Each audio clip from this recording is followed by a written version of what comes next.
Aboo feetu duuba boota bitaa mirgaan illee laaleen jiran.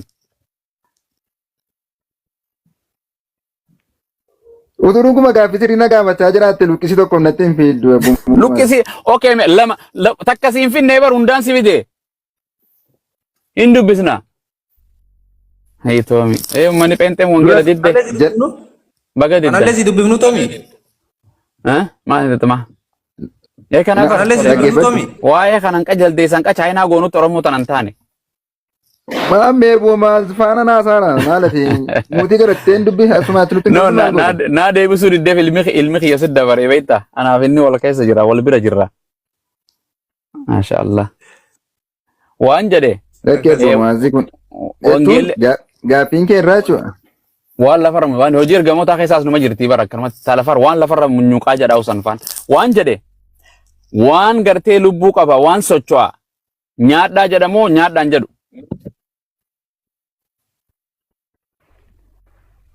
Ati kun jechuun iddoo tokkitti dubbistee jechuun wanta dubbatee qabanii duratti saba sanatti. Takkittiin san dubbii jawweeti moo dubbii abbichuuti moo dubbii waaqayyooti?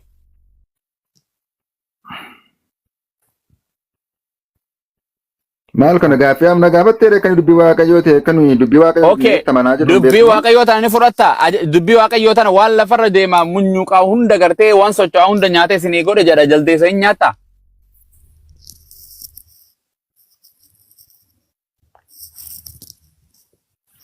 Ina booma zina dhaggeeffadhu. Eeshi. Waan tokko yeroo barreeffamu damma macaafa qulqulluun irratti booda isaa dubbisuu qabda. Maaliif akka inni dubbataa jiru yookaan eenyutu akka inni dubbataa jiru dursee dabaasuu qabda. Ilma namaa hin beekta. Abbummaa hin beekta beekaa jallista malee. Rabbi kiyya dide namni na basqa waan barreeffame gaafa ragaa fidde waan barreeffame sin jedhan gaafa nuti haasa'anii fidan numa fudhanna nuti. Dhiisee bakka asirraa. Waaqayyo. Ayyee maali jechuun na fudhachisuuf dirqama qabdan illee si fudhachisuuf akka jedhu wangeelli ina abbomas ati deengadda yeroo dubbattu yerooti waajifa kana dubbattu si dhaggeeffachaan ture. Ayyee. Tokko yeroo maa fakkeenyaaf akka kanatti na amansiisuu hin dandeessu tuma na amansiisuuf ta'e yoo laasii amansiisu siin gaafate laala sin amansiisu an sin amansiisu yoo feeteen fudhattee yoo feeteen dhiisaa bara dirqama kootiin wangeela keetii bara. Akkatti amantu siif beeka. Wangeelli kan kee akka jedhu uumama hundumatti deemaatii wangeela lallabaa jedha. Sareettiin lallabdaa jennaan diddan naa deebisu. Uumama hundumaatti labsaa jirra. Uumama hundumaa keessaa kan fudhachuu didee isiniidha malee isaa. Sareen fudhatte. Eenyuyyuu. Okay maaliif Yesuus keessa uumama hunda nuun jedha doo maaliif addan baasin maaliif gartee bakka taatti soba wangeellee. In somne wangeelli abbummaa adda dhaggeeffadhuna. Uumamni hundunuyyuu akkan uuma yookaan akkan waaqayyoo ta'e fudhatee achi keessaa dhala namaati kan mataa jabaatee jiru. Eenyu jedhe kas? No. Al tokko Toomi, come on. Sanyi nagaan siif haa ta'u. Nagaan siif isa ta'u. Kamaati. Baga sa'a kana geessa. Jirta akkama abbummaa. Toomiin wangeela fudhachuu dide ebbo. Gaaffii jalqaba anillee jalqaba kanan seenee fi manni kun mucaan jalqaba si wajjin haasaa ture suni quraana si baasaa osoo jiruu gad darbitanii. Kamine jaamo. Joonee. Bar keewwata naa kennin jedhani gobasi kiyya himuu dide keewwata. Keewwata naa himu. Keewwata naa himu. Isaa baafatee ofirraa qabu.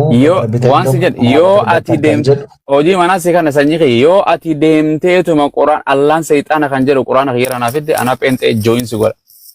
Odee galle deemirraa fudhadhu. An qorannaa qorannaan qabu macaafan qoradhe malee. Macaafa qorattee? Quraana moo gaafan qoradhu sittan dhufa gaaffii tama mucaa Toomii gaafachaa jirtu. Ngaafanne jechuun waan dubbisan inni amantaa boqonnaa sana inni amantaati boqonnaa amma akkasii jettu sana. Uumama hundumaatti wangeela lallabaa kan jedhu irratti dubbanna. Uumama hundumatti lallabaa jedhe uumama hundumaa jechuun everything on the heaven and the earth waan samiirra jiru lafa keessa waan hundaa miti kan lubbuu qabu lubbuu hin qabne mi. Uumamni hafuura jiraataa qabu hafuura jiraataa hin qabne jira. Waan jedhe uumama jechuun waan lubbuu qabuu fi hin qabne hunda lallataa mi. Sagalichi garuu waa'ee ilma namaati kan inni haasa'u. Ansan siin hin jenne uumama jechuun mukni uumama moo uumaadha mukni? Uumaadha. Sareenii fi jaldeessinii fi anati yoo uumamaadha moo uumamaa miti anaafetis. Afuura jiraataa hin qabani sagalee nuyi itti dubbannu hin dhagaan. Abboo san siin hin jenne uumama yeroo jedhu nama qofa moo wanta hunduma laallata. Arummaa asina dhagayeera. Afaan Oromoo salphaadha bar sanyii kiyya kanarraa gabaabsa.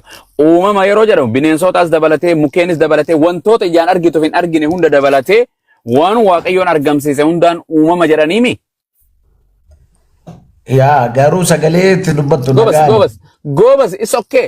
Eegan dhageenye maaliif Yesuus Kiristoos deemaa uumama hundatti lallabaa maaliif jedha? Ilma namaa hundumaatti jechuusaati. Hin jenne ilma namaa hin jenne uumama hundumaa jedhe. Warra afuura jiraataa qaban. Hin jenne akkas uumama hundumatti deemaa lallabaa jedhe. Hin jenne akkas Yesuus Kiristoos deemaa uumama hundumaa lallabaa jedhe moo deemaa nama lallabaa jedhe? Uumama hundumaatti lallabaa gaafa jedhu ilma namaa hundumaatti waa'ee namaa afaan Oromooti enee fitsum Oromoo antee fitsum Oromoo garaagarummaan qabnu. Uumama hundumatti deemaa lallabaa jedhe moo specific addatti deemaa namatti lallabaa jedhe? Warra dubbii isaa dhaga'uu danda'an. Boqonnaan kun boqonnaa kijibaati jechuu miti? Never. Dubbii waaqayyoo. Kanaafuu uumama hunda ni lallabnaami? Warra dubbii isaa dhaga'uu danda'an afuura jiraataa qaban. Fakkeenyaaf birrii miliyoona takkaan qaba baankii keessaa birrii sana hunduma baankii irraa fidiyoon siin jedhe gimmaashaan fidi jedhe moo hundaan fidi siin jedhe? Hunduma isaati. Yoon birrii sanilaa miliyoona gartee 100 takka fidiyoon siin jedhe muraasaan irraa fidi siin jedhe moo hundaan fidi jechuu kiyya? Muraasa fidachuu keeti. Goobas boqonnaa kanatti Yesuus Kiristoos deemaati uumama hundumaatti lallabaa yoo jedhe uumama hunduma baanamoo uumama inni dubbate uumama gartee maqaa moggaasee jira. Uumamni afuura jiraataa hin qabneef qabu jiraan siin jedhe. Eenyu ni jiraniin beeka. Nuti afuura jiraataa qabna afuura isa waaqarraa dhufe qabna. Hatta mukni kun waan kun warra karaa isaarraa goranitti wangeela lallabaa jechuusaati. Okay amma hayyee san didde okay hayyee. Waan ni jedha okay wantoota lafarra deeman hundumaa nyaadhaa jedha yee wangeelli kee nyaata. Wantoota lafarra munyuuqan lubbuu qaban hunda waan socho'u nyaadhaa jedha hin nyaata. Seera uumamaa keetti barraa'ee kan jirudha akka kaalcherii uummata isaatti.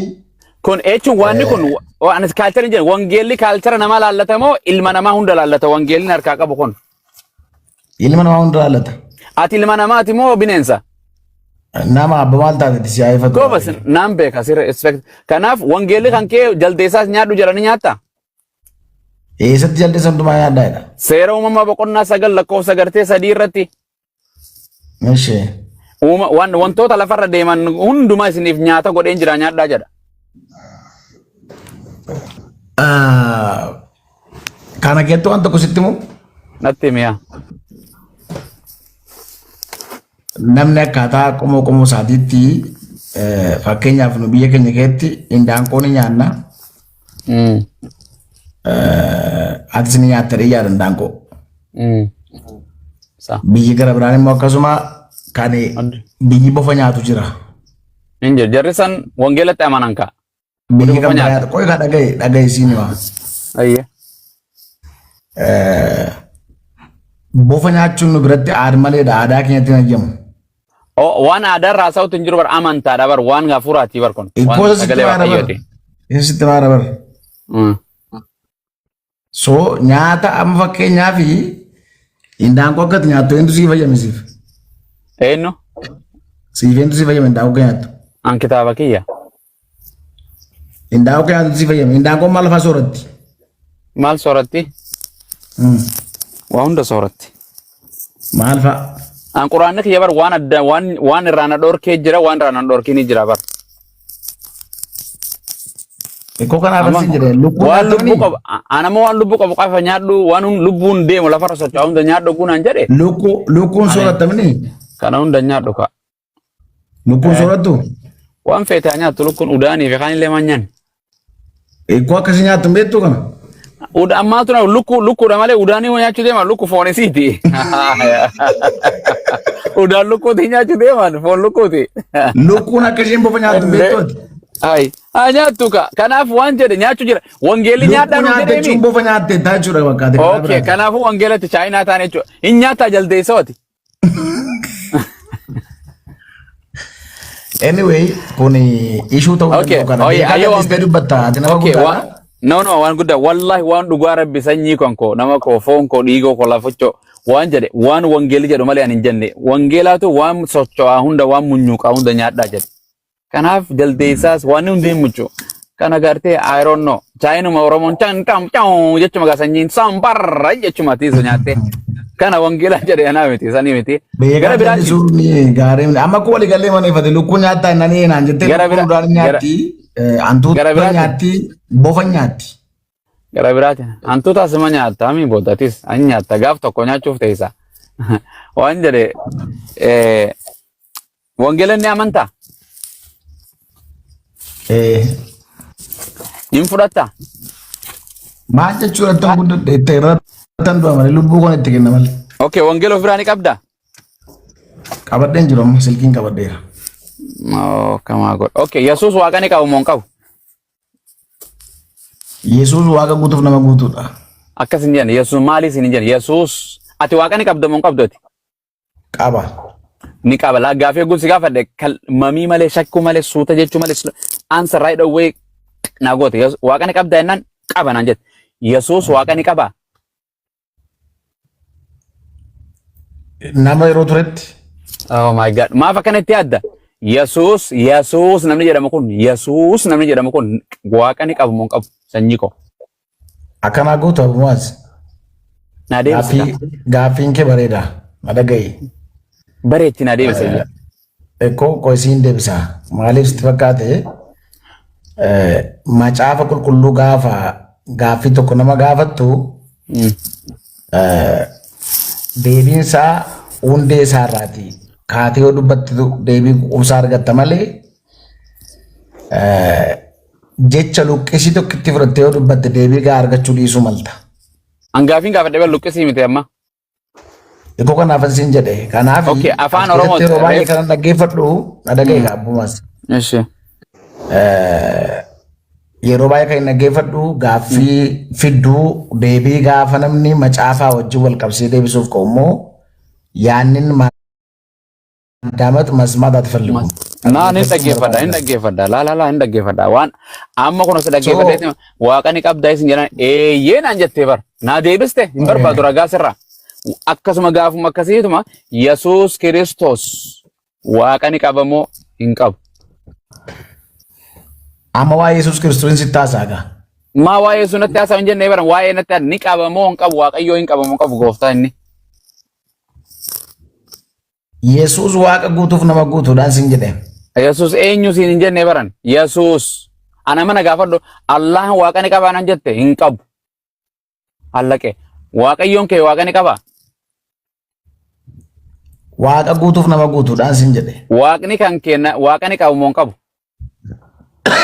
Waaqnan koo waaqa hin qabu. Okay, hin qabu. Yesuus Kiristoos waaqa ni qabu moo hin qabu? Yesuus Kiristoos ofii isaatii ilmas hafuuras abbaadhas. Okay, wangeela Yohaannis boqonnaa 3:16 waaqayyo akkasitti tokkicha ilmasaa maal godhe? Maal jaallatee kanne? Biyya lafaa jaallatee biyya lafaatiif kennedha. Okay, eenyu kan biyya lafaatiif kanne Yesuus? Abbaa. Abbaan waaqa moo waaqaa miti? Waaqa. Abbaa malee waaqni ni jira? Abbaa malee waaqni biraa jira? Abbaa ilma hafuura qulqulluu sadan waaqayyo tokko. Abbaa Yesuus erge san malee waaqayyoon biraa jira? Na dhagaye kaasitti maal jira bar? Naa himu jirta bar sirruma deemu jirta bar. Yohaannis boqonnaa tokko lakkoo tokkoon sii deebisa. Achiin jennee bar afaanis jedhe Yesuus kan biyya lafaatitti erge waaqayyo abbaadhaami? Waaqayyo abbaatu ilma isaa erge hafuuraan erge. Goobas ilma erge moo waaqa erge waaqayyoon? Ilma isaa erge hafuuraan. Ilma erge. Eenyu rafu jira? Isumatu ilma ta'ee mul'ate. Nama si bira rafu jira? Lakkee abbo. Nama rafu jira fakkaatti. Eenyu rafu? Maaliif jette? No. What? Never. Bay, okay, anyway. Natti ma biyyi lafaa nama yoo rafu jiraate hin cufna. Okay, Yesuus waaqayyoon ilma erge malee waaqan ergineemi? Abbaan ilma isaa erge hafuuraan erge. Abbaan ilma isaa gaafa ergu hafuuraan. Waan fadheen haa ergu waan fadheen. Waaqayyoon ilma erge moo waaqa erge? Ilma isaa erge. Ali single chakoi. Ali an ratin kanne berarti manisi. Ini saja. Oh, kayo kot. Amas rabuse. Ilme erge mi? Ya. Ilme erge. Eenyu kan ilme erge? Abba. Abbaan san waaqa tokkicha moo waaqa tokkicha miti? Waaqa tokkicha. Abbaa san malee waaqni biraa jira? Ilmis waaqa tokkicha. Oh my god. Lama jechuun waaqa lama arganne jechuun. Amen. No. Eeyyulle. Maalum sitti fakkaate. Hundi isaan sitti ma. Na dhagee ka abummoo asama nyaarin emotional. Narreebbo? No. Emotional hin ta'u. Wangeelii Yohaannis boqonnaa tokko irratti maa jedha beektaa? Sagalichi jalqaba waan hundumaa dura ture, sagalichi waaqayyo bira ture, sagalichi ofii isaa waaqayyo ture jedha. Wacoo dhagaamaa ramiutii tuquudha. Ana hin bahin. Ali hin dhagaamaa kee? Jechuun yoo jiraatan. Wanta kiyya kana nan. Okay, kanumatti fufa abbo. Makriba zaanani. Afaan nu goggoge wallahi. Nada shi.